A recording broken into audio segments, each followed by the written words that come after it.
AdLib is the DSP-agnostic buying platform to scale your programmatic campaigns smarter, faster, and more profitably. AdLib helps independent agencies and marketers deliver premium programmatic performance without the complexity, cost, or overhead of traditional DSPs.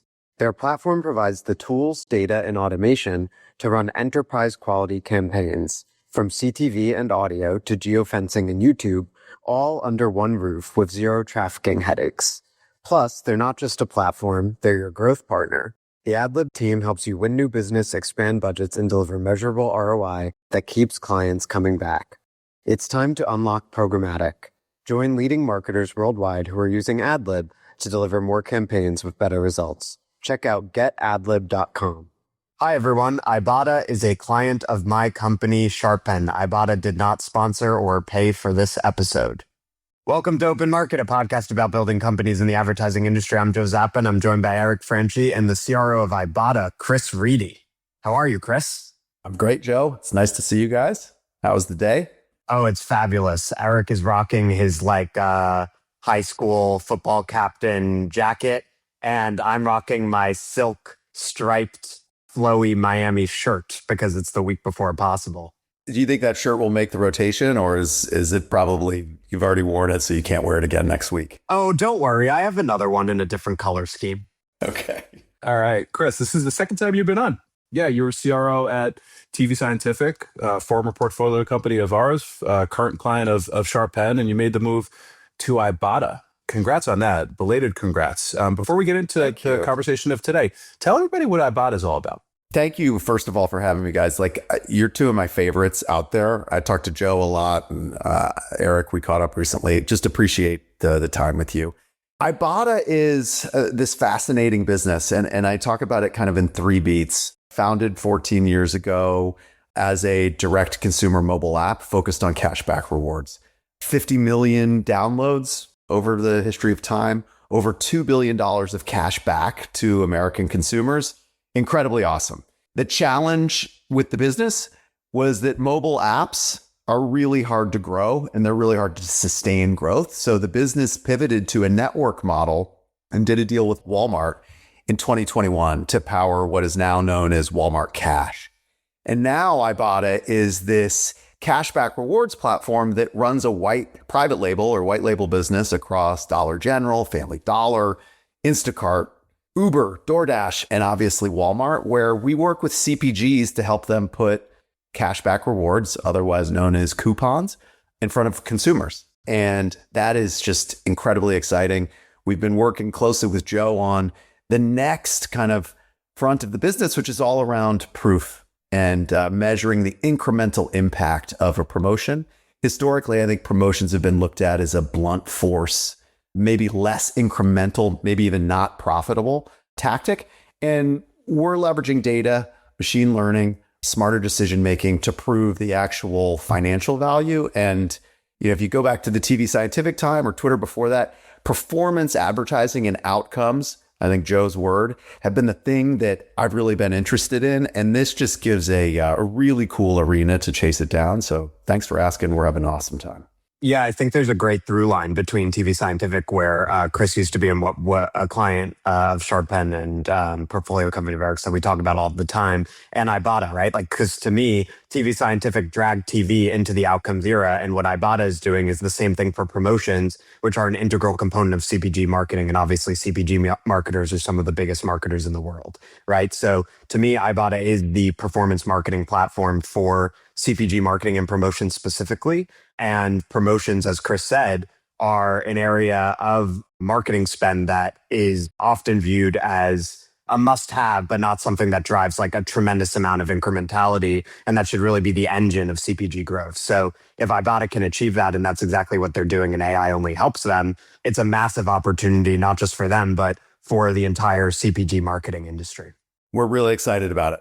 It's something that gets me up every morning and is like, this opportunity is so large, just tremendous. So I'm really excited. So what we want to get into today is, Chris, how you sell that and how that evolves across the different stages of an organization, which we just named three, Ibotta, Twitter, and TV Sci, that represent different stages of a high growth company's life cycle. And so what we want to do with you is start at the beginning, which is before you hire Chris Riedy, before a head of sales, CRO, sales org, what does great founder-led sales look like in an ad tech or a MarTech company? We'll start there and then you'll take us through the progression. So I've been thinking about this and I've had the opportunity to do this a number of times where I've been a revenue leader underneath a founder. And I've seen really good and I've seen good and I've seen a little bit less good. But the best case scenario is that you have this person with so much passion and so much belief for what they're doing. It's almost nonsensical in how much they believe this will happen. Because when you're starting from scratch, as we all know, trying to get meetings and trying to convince somebody to, test an innovation budget with you, it doesn't just take belief, it takes really incredible belief and passion. And so when I think about who I work with today, Brian Leach, like he is at the end of the spectrum on passion and belief in what we're doing. And I think that is the thing that can really help build the credibility and trust that is so important. Because what you want somebody to do in those early stages is just take a chance on you. And most companies have innovation budgets built exactly for this, trying new things, tip of the spear. And so you don't have to come with all the proof and you don't have to come with the perfect buying situation. You don't have to have all the software. You don't have it. You don't need that. But you really have to convince somebody that they can trust you. And it's similar, to like what you're doing, Eric, when you're thinking about who am I investing in? You're really picking the people and you're saying they're going to get there. And I think that is the thing that I look for when I'm looking for partners. And if I was looking as an investor, I'm looking for that person that can get from 0 to 1. I wouldn't expect them to get from 1 to 10 because there's a lot that comes into actually building the scale that is different from that. Everything's going to work. You have to trust me. But those are the things that I think are critical. It's that tremendous passion, it's the belief, and it's just the unrelenting energy. Because you get punched in the face pretty often when you're out there trying to sell a product for the first time. And I have so much admiration for the folks that can take, no after no after no after no, and then just keep going and then win. And that's absolutely what's happened at Ibotta. I think we saw it formerly at TV Scientific as well. So every company has to transition at some point from founder-led sales to a real sales org. How do you think about that transition? I guess the first question is like, when's the right time? And it's a mistake to think like, let's move it to somebody else. That passion, the belief, the drive that the founder has, I want to hold on to that. I want to make sure that gets leveraged in the right way. So I think the first thing is like, do not sideline that person if they're really good in spirit of, hey, you've come in now and now you're in charge. And so I don't want to step on your toes. I think marrying those two things is really important. I think the timing question has to be around the founder-led exercise is going well enough that the managing of the trains and do they get to the station on time is starting to break. And so that's a really good signal that, okay, we've got to bring in some operational rigor, some operational fortitude with a vision to scale. And I think, I say this somewhat, I guess, selfishly for myself, because I feel very comfortable on the operational side of things, but it's finding a partner then that can complement you. And I suppose if you were a founder that sold in a different way, less of that kind of rainmaker, I'm going to make it happen way, then you'd want to find that. But it is, when are things starting to break down? And then two, I think critical, who's the complementary person to you? Because having two of the same isn't bad. That could double your output, but the problem isn't solving itself. And so finding the complementary piece that can allow you as the founder CEO to not drop out, but to start thinking about other things. Maybe going a little bit deeper in fundraising, maybe going a little bit deeper into, reviewing product strategy, distribution strategy. Those things should come into play. This is a great compliment to the episode we had last week or last time with Corey Ferengul where we went over CEO archetypes, and like it makes a lot of sense where it's like, okay, if you bring in, somebody that's great and complementary, what does that free you up to do to the other parts of the business that kind of needs you critically at the time? One question for you, Chris. So going past the founder-led stage, oftentimes with startups, they don't bring in a Chris or a Chris Jr.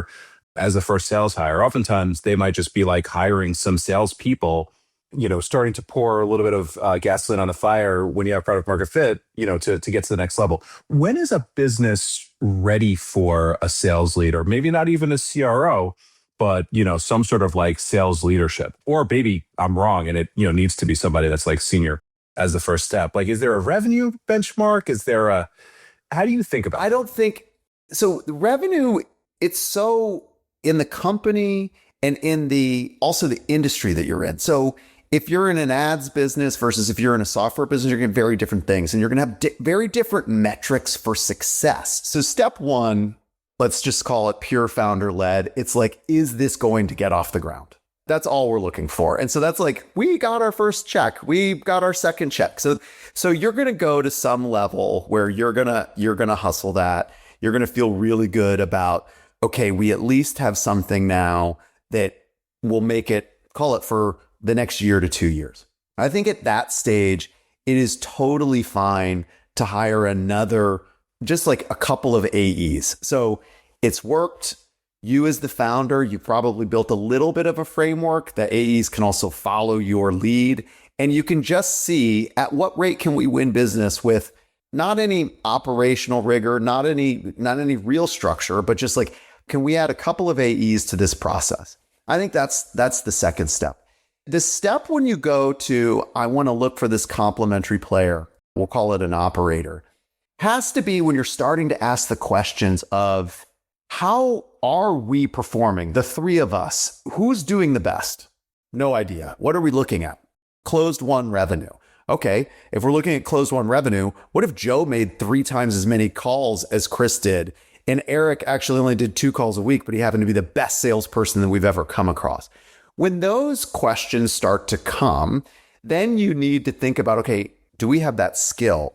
The founder may have it, but the founder may not want to spend time on it. I've seen many, many AEs turn into great sales leaders. But at the time that you're an AE, you're actually not thinking like a sales leader, because you should be very selfish about your time. So you're not actually worrying about how do we all cooperate most effectively together. And you want the AE to be focused on themselves. And so that's when I think you'd think about, how do we bring somebody in to make the three of us actually better? Not to change what we're doing, but to start to find, what are the common traits? What are the common behaviors? Let's try different things and measure those. And then ultimately, you got to measure every single thing, because you will find that there are things that surprise you, that drive success. And that's still happening today to me, that I think I know what is going to be the catalyst. It is sometimes, but other times that was not what I expected it to be. But if we're measuring it, we see it, and then you can start to scale it, coach it out to the team, train it, etc. So, Chris, your title at Ibotta is CRO. I think there's a lot of discussion in B2B tech about head of sales versus VP of sales versus CRO. Do you have any takes on that distinction and when you actually need a chief revenue officer versus the head of sales? Okay, so thing one, I would say, and I feel like we talked about this on the last podcast, for anybody that's out there thinking about career, title, I don't think is the most important thing. The most important thing is, what scope are you taking on and who are you working with? So if you got a CRO job and a head of sales job, and the head of sales job, you believe in your boss and you've got as much scope, I'd go in that direction. So that's thing one. Thing two, I would say, is a CRO probably needs to have scope that goes beyond just managing the sales org. So at TV Scientific, at Ibotta, my remit was definitely sales, but it was also all of the B2B marketing platform, and then the strategy and ops that supported, and then also the sales specialization. So the folks that can come in and be more sales engineer types to help make a salesperson more effective. If you're just a head of sales, That's an amazing job and it's a very important job. But as a head of sales, I would want just to have the responsibility of the function of the sellers and the account managers. I only want to be graded on what was our quota and did we hit it.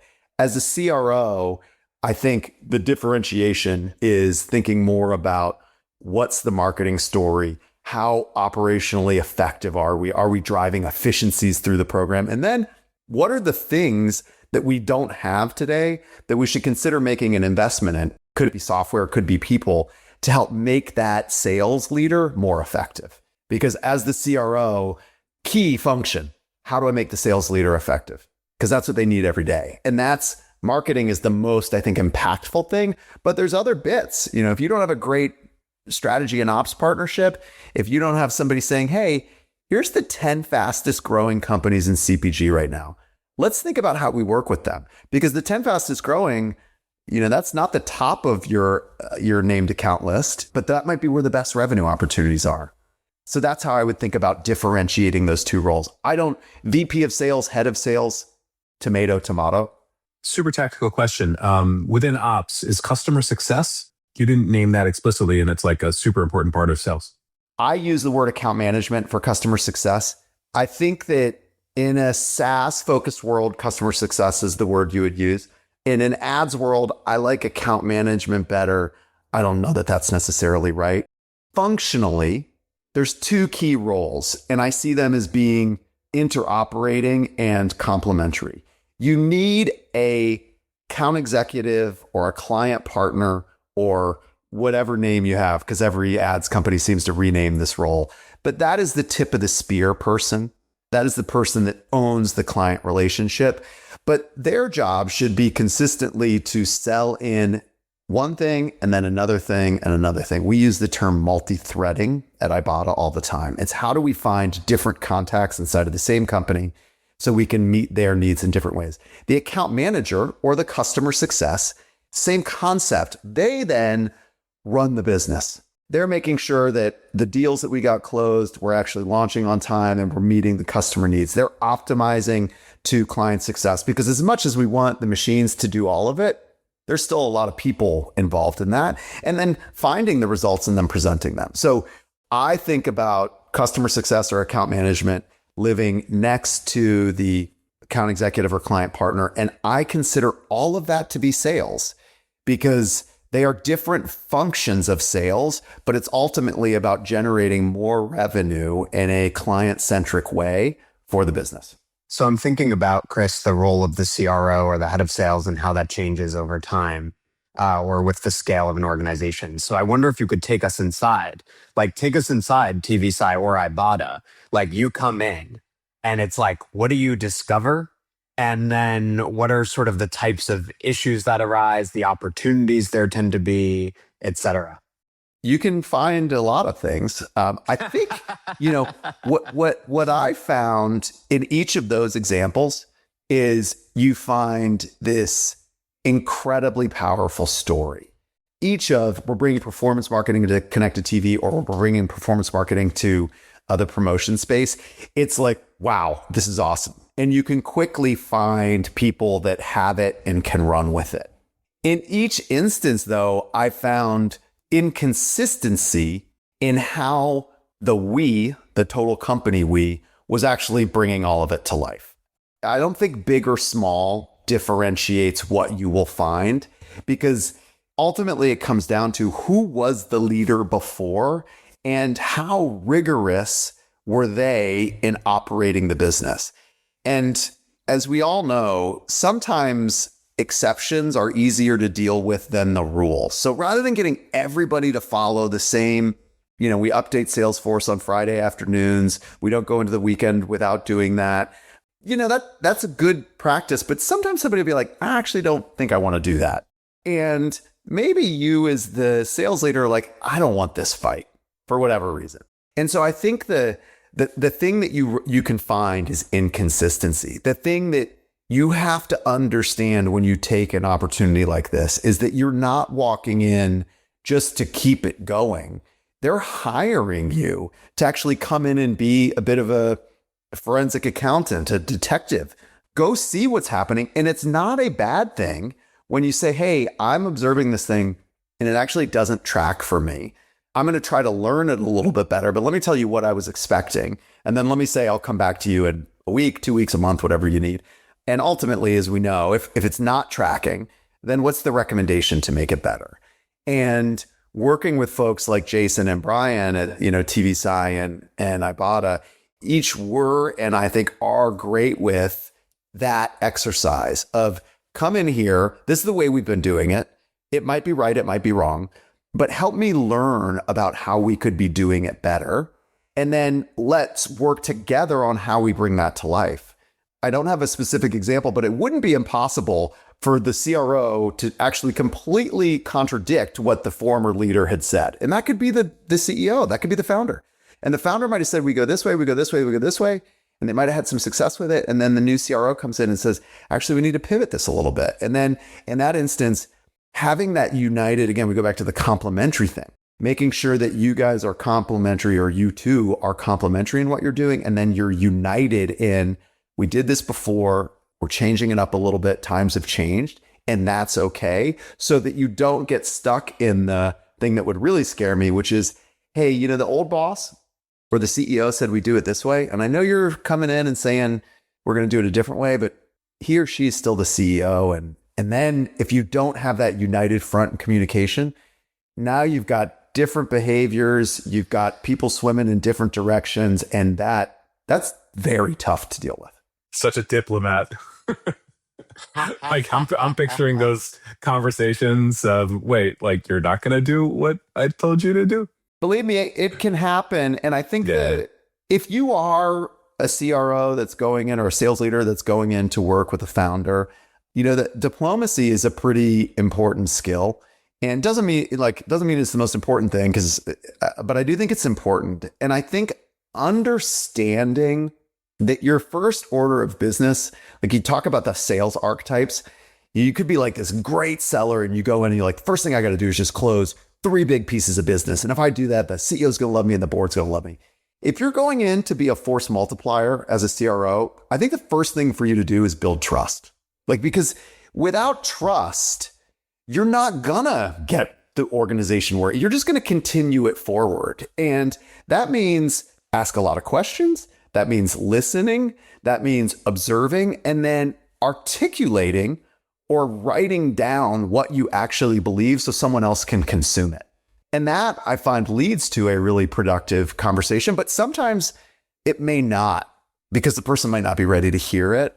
But I think that trust building exercise, Eric, it's ultimately when you have that trust with your founder, and I feel really good about where we are at Ibotta right now, kind of all throughout the revenue org with me and Brian, with my directs and Brian. I don't want to stand in the way of that.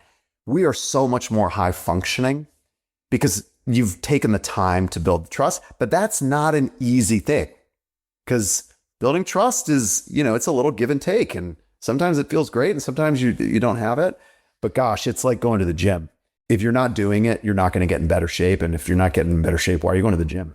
What's never occurred to me, Chris, about the CRO role that you're really hammering home is just how deeply operational it is, right? Like if you are a CRO, something and the role is correctly named, there is some sort of org you're inheriting, right? And the first thing that will come with that is processing what systems already exist, which ones don't, where are the gaps, et cetera.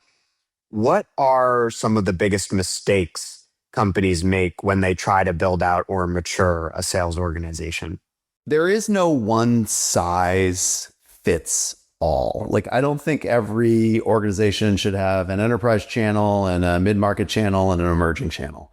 I think every org could end up with that, but the reality needs to demand the solution. The mistake that may be made is trying to drive org structure or a go-to-market plan because it worked somewhere before without it actually being right for what you have today. And I'll give you an example of that. Go back in time to Twitter. We had a pretty decent self-serve ad buying interface. Worked pretty well. And when you have that, You can build a growth marketing or a B2B marketing function that does a lot of great social, ABM work, Google work to drive to that buying interface with very light account management, human intervention, and you can have a decent business. If you go to a business then that doesn't have that, the notion of like lead scoring and ABM or social to try and drive leads, it's a less valuable, not that it's not valuable, but if you're just driving them back to your sales team, it can be valuable, but it creates more work for the sellers to do. And if the sellers have done a good job segmenting, or the sales leadership has done a good job segmenting the books of business, that may prove to be kind of a counterintuitive or a push and pull that isn't helpful. Because seller says, I've got these calls, these are good ones, but then I just got these 10 leads. If I don't call the leads, then someone else is getting frustrated with me. The marketer's like, I'm cranking all these leads. Why aren't we calling them? Well, we're not calling them because we have all of these top level accounts to work through first. So that type of thing is what you really need to interrogate. Where are we today? And what is the thing we need? Do we need to be organized geographically or by industry vertical? One of the things I found at Ibotta, and this is like, makes perfect sense to me, they were organized geographically, made perfect sense. It was a pretty high moving sales velocity, worked a lot with centers of excellence or procurement teams. Didn't require as much nuance. Where we're going, as you know, Joe, the story is not just like, do you want to buy this? It is, let's use insights. Let's use those insights to help you take an action with us. And then we're going to prove the effectiveness. The context switching, if you're covering a food company, a beverage company, to a home goods company, to a beauty company, all just because they're in the same zip code, when you're trying to do the insights to action, to the measurement, to the proof, understanding the margin profile of those companies, it's too hard.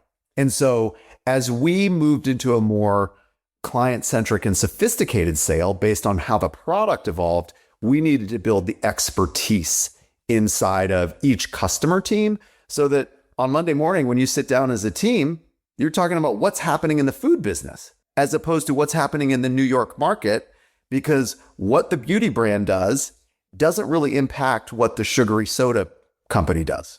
And that creates a lot of challenge. So coming all the way back around after those examples, understand what you're selling, understand where the pain points are for your team, and then create the structure that will support that most effectively.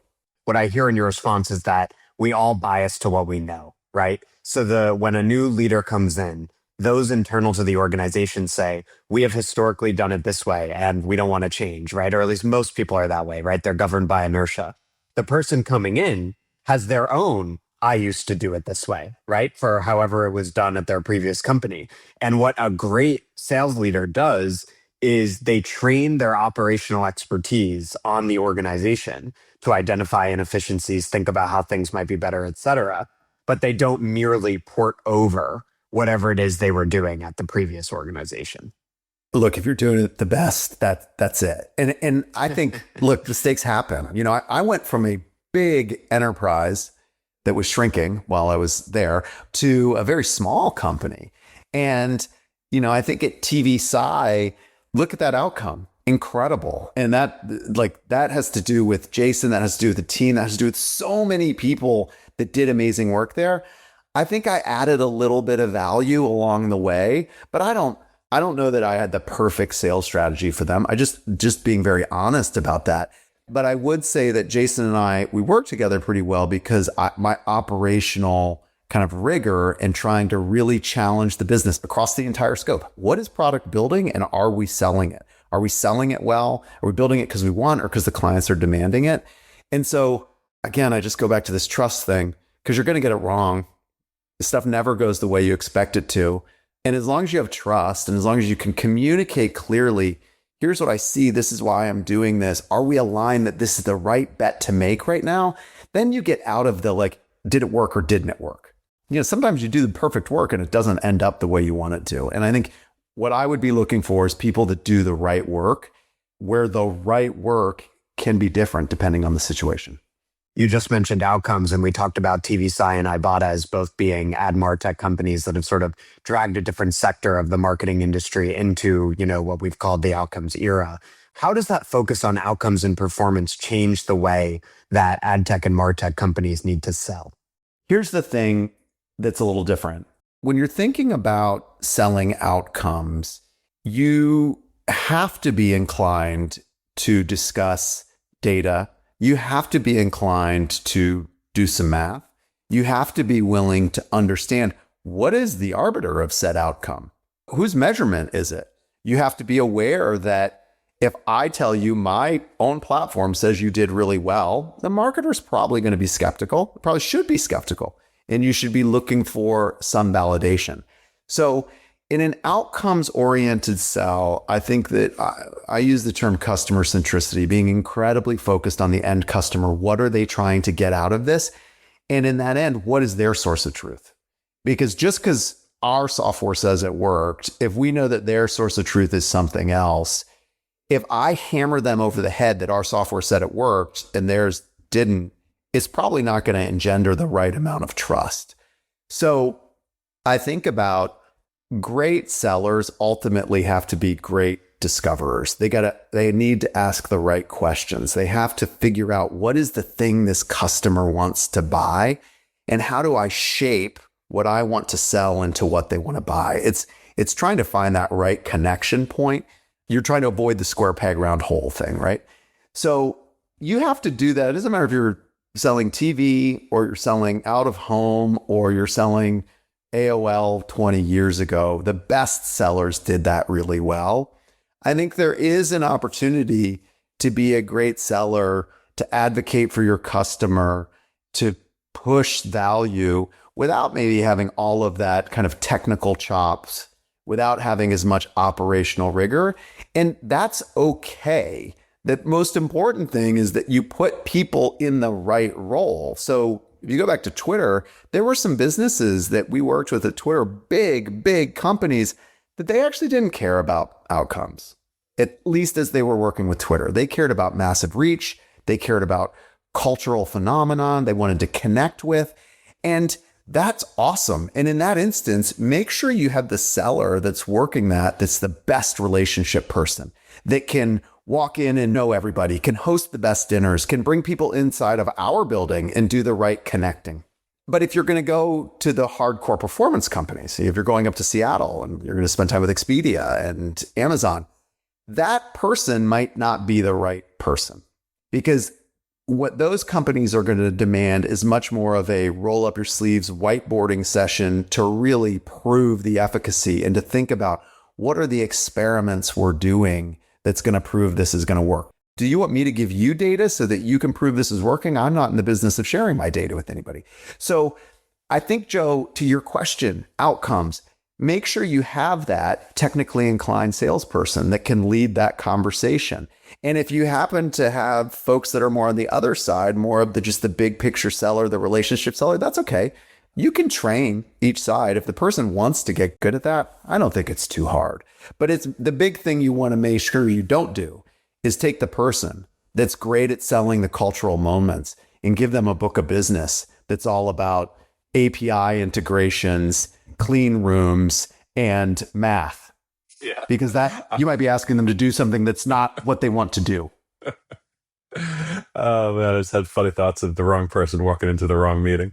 It reminds me of we had a great pod last year with Aaron Hoffman, who was sort of pounding the table that the salesperson of today and tomorrow is largely different than the salesperson of yesterday, where there were a lot more of the relationship sellers yesterday, just because things were maybe less outcomes oriented than today. So sounds like that sort of maps to your view as well. It does. The one thing I want to just be clear on, I don't think it's either or. I think it's and, because relationships get you out of hot water. So this is true. I've worked with some leaders that they think of sales as like dark arts, or they think of sales as magic, and they tend to be more engineering focused 0 to 1 folks. And when those folks are like, that's salespeople, you guys are these magicians, you just do stuff. And I think that if you don't remember that at the end of the day, people buy from people they trust, they buy from people that they like. And if you don't acknowledge that there are a lot of companies that are saying that they're doing something similar to whatever company you work for. Everybody's talking about AI right now. Everybody's talking about outcomes. The buzzwords are very similar. And so as a buyer, it's hard to cut through all of that. And by building trust, that's where I think we go back to the very beginning of this conversation. That founder-led motion has so much passion and belief in it that somebody says, I'm willing to give you a shot. And that's the first step. That trust is really important. You still have got to get the API. You got to do all that, you got to get the zeros to ones. You got to get the math right. But I think just think about, this person's rough around the edges. They don't build the relationship. Because if you don't have the relationship, I don't know that it will trump the hard times. Maybe the results didn't land. And you need to convince somebody that they didn't land, but that's still really good learning. And we should give it another go. So just don't lose sight of that. Yeah, that's a really good point. And I think that also is the capstone to the comment that you made, Joe, where it's like, it occurred to you that the CRO role is a heck of a lot more operational than, kind of in market. Every great CRO, Chris included, that, I've interacted with, they are like very, very deep operationally, but at the same time, they're sure to spend time with and, create relationships with all the top customers, right? So it's like, very much a balance of both with great CROs for sure. It also makes me think of another nugget of wisdom that the Vanderhooks passed along last week to me, where they were like, look, building trust in sales is all about admitting what you don't know and what you do know and what you're great at and what you're not so great at. Yeah. If you walk in the room, once in college, I was working on this project and someone else and I, a student colleague of mine, need to report to the board of alumni about something. And she would just like chest beat, right? Like she'd just go in and be like, everything we're doing is amazing. And I remember sitting there and I didn't have like the acumen to know exactly why it was wrong, but it's like, this feels wrong to me, right? Like if it feels wrong to be reporting to a board of some kind and just be like, we're crushing it on every available metric. It's like, because it just can't be true, right? And so it doesn't engender trust. And so there are sort of two versions of that Chris mentioned, right? There's like, as a company, we might be great at this and not so great at this other thing, right? Like maybe we're great at CTV, but we're not so great at, display banners. But then there's also understanding what the person on the other end of the table really cares about. And like maybe you go in with one of those more cultural big picture people and you go in with a technical person. And what a great sales duo would do is they sort of divine in the first 5 minutes, what does this person I'm talking to really care about? Right. And if it is the technical, then you hand it over to that person, you get in the weeds, whip out the whiteboard. And if it's more big picture and they're just going to be bored by those details, then you don't, saddle them with information they don't need. That's customer centricity. At its core, you are committing to understand what that buyer or that business owner or business leader needs. And the reality is that inside of the same company, inside of the same business unit, sometimes inside of the same brand, you can find different people that need different things. And great salespeople, another thing that they do is they don't stop. If you go at company A, B, and C, it all worked with this same type of person. You go to company D, you hit that person and it's not landing. That doesn't mean, okay, we're done here. Who's next? Because companies operate differently. We just talked about CRO versus head of sales. Sometimes it means the exact same thing. Sometimes it means different things. Well, so does head of marketing. So does head of procurement. And I think understanding, Joe, the way you talked about, what do you actually need? What's going to make you successful? What do you want to accomplish in the next year, independent of the campaign we're talking about or potentially the software license we're working through? Really getting to the brass tacks of what do you need, Joe? And having that understanding, I think it helps align interest and or understand, I can't help you right now, so let me not waste your time. Would you mind introducing me to this person that might be able to be a better fit for me? That is excellent sales, if you will. Speaking of marketing and what each person or each division within a company needs, how do you as a sales leader like to collaborate with marketing? You have to be aligned on the end goal. What are we trying to accomplish here? Are we trying to drive awareness? Are we trying to drive a new understanding of what we do?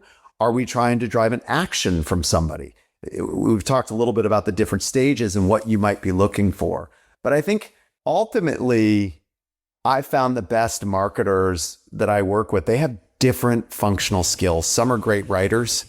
Some are former salespeople that just say, I want to help salespeople. I don't want to be a salesperson anymore. So I want to do the blocking and tackling. Others are great product speakers. So they tend to take a PMM role, and they take this function of how do I unpack what we're doing and make it more tangible, easier to discuss. But all of that comes back to, what do we need to accomplish right now?